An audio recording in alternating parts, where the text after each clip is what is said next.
Hi, this video is the third part in a series about the Terra protocol, and in this video I'll be talking about oracles, what they are at a high level, and how they work to keep the Terra ecosystem running. If you haven't, check out my first video in this series on what the Terra protocol is. It should give you some context into this video.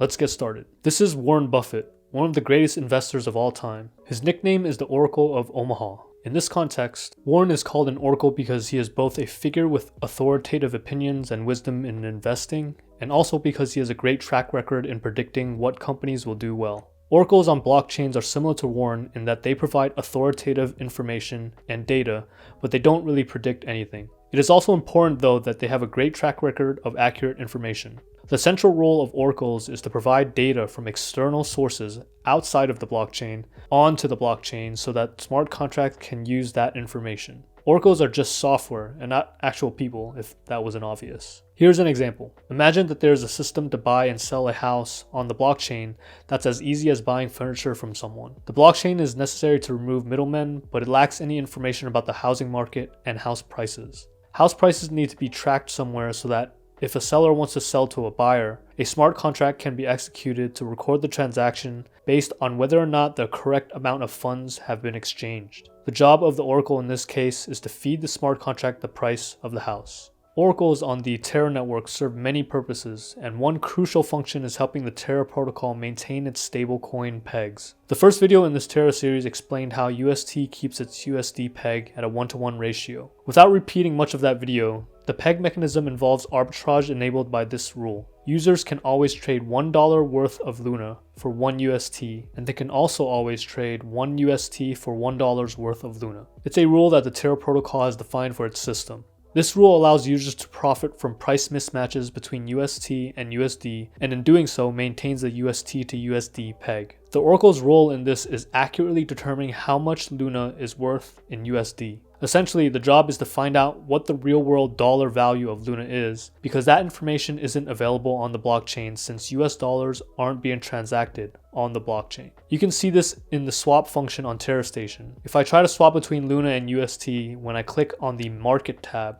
I see that there is an oracle price for Luna. This is also the portal where users can profit from arbitrage to keep the UST peg. You may be asking, where does the oracle get its price? One main source is from centralized exchanges like KuCoin, Binance, Bitfinex, where there's a lot of Luna USD liquidity. This makes sense because those exchanges are fiat on and off ramps, so the demand and supply on those exchanges dictates Luna's price with respect to the dollar. However, there is some processing of off-chain prices of Luna before they get onto the blockchain. This processing is done by the Luna network validators.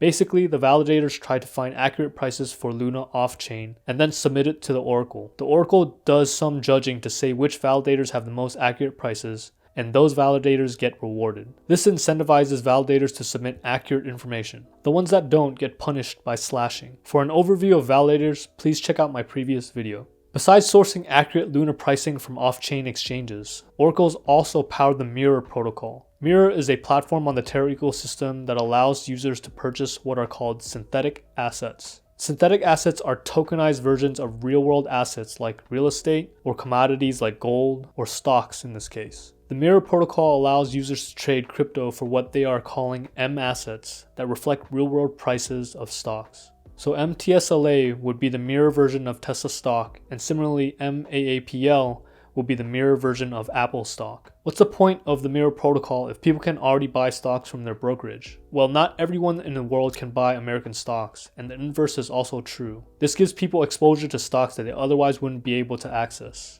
Also, although the prices of the M assets are close to the oracle price, holding those M assets don't actually give the investor any rights to that stock, and they don't get the dividends either.